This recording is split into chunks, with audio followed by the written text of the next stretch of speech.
আসসালামু আলাইকুম। খান কিচেনে সবাইকে স্বাগত। আজকে চলে এলাম আবার একটা নতুন রেসিপি নিয়ে আপনাদের সাথে শেয়ার করব। তার জন্য আমি উনুনে কড়াইটা বসিয়ে দিয়েছি। কড়াইটা গরম হতে আমি তার মধ্যে ঢেলে দিলাম সরষের তেল। তেলটা হালকা তেতে যেতেই তার মধ্যে দিয়ে দেব একটা তেজপাতা। এর মধ্যে গরম মশলাও দিতে পারেন, কারণ গরম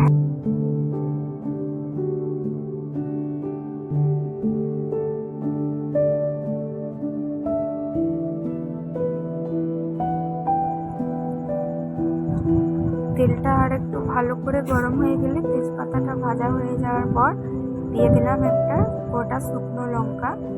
তারপরে দিলাম পেঁয়াজ কুচি। পেঁয়াজ কুচিগুলো হালকা বাদামি করে ভেজে নেব। ভেজে নেওয়ার পর দিয়ে দিলাম টমেটো কুচি।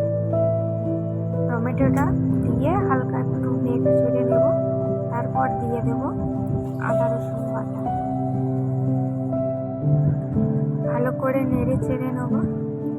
এরপরে একে একে মশলা দিতে থাকবো। প্রথমে নুন, তারপর লঙ্কা গুঁড়ো, হলুদ গুঁড়ো, জিরা গুঁড়ো, ধনিয়া গুঁড়ো সব দেওয়ার পরে ভালো করে মশলাটাকে ভেজে নেব। ভাজতে ভাজতে অল্প পরিমাণে পানি দেব, দিয়ে ভাজবো।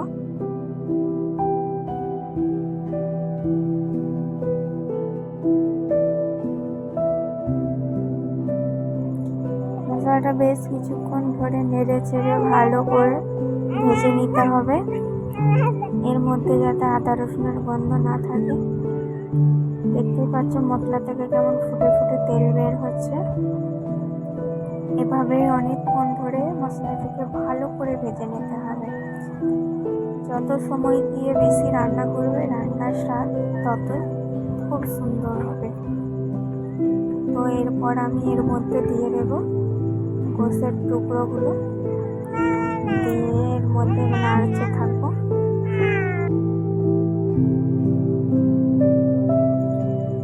ভালো করে নেড়ে চেড়ে মশলাটার সঙ্গে মাখিয়ে নিতে হবে। আমি ভালো করে ভেজে নিয়েছি। এরপরে এর মধ্যে পানি দিয়ে কিছুক্ষণ কষিয়ে রাখবো।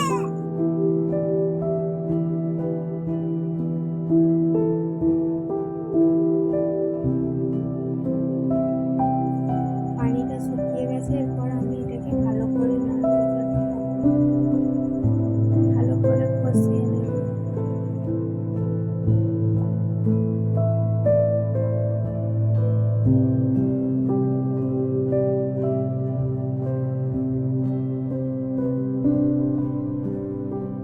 তোমরা দেখতে পাচ্ছ নেড়ে চেড়ে আমার পোস্ত রান্নাটা কত সুন্দর কালার এসে গেছে। এটা সুন্দর লাগছে দেখতে।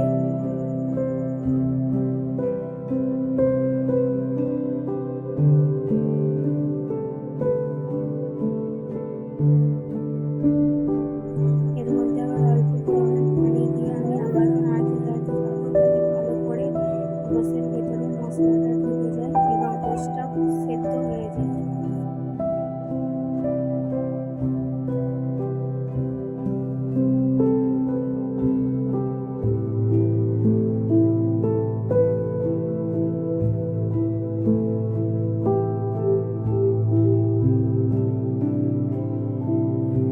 এরপর দিয়ে দেবো এর মধ্যে কচু ও আলুর টুকরো।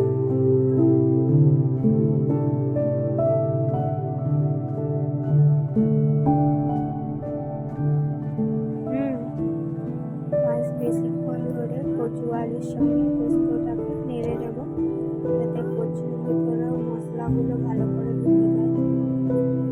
তাহলে খেতে খুব সুন্দর লাগে।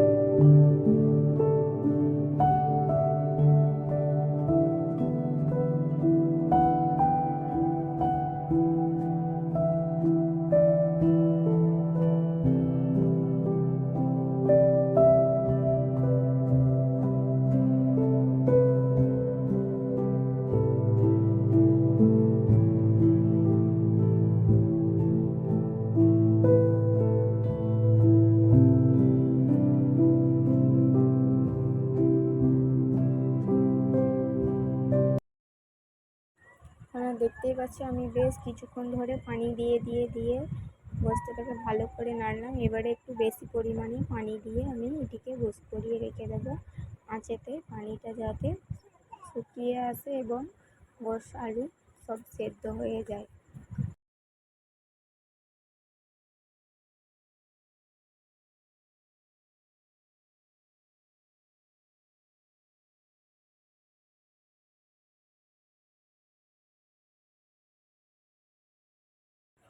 তো দেখতে পাচ্ছ পানিটা মরে এসেছে, এখনও রয়েছে পানি। তো কেমন হয়েছে অবশ্যই কমেন্টে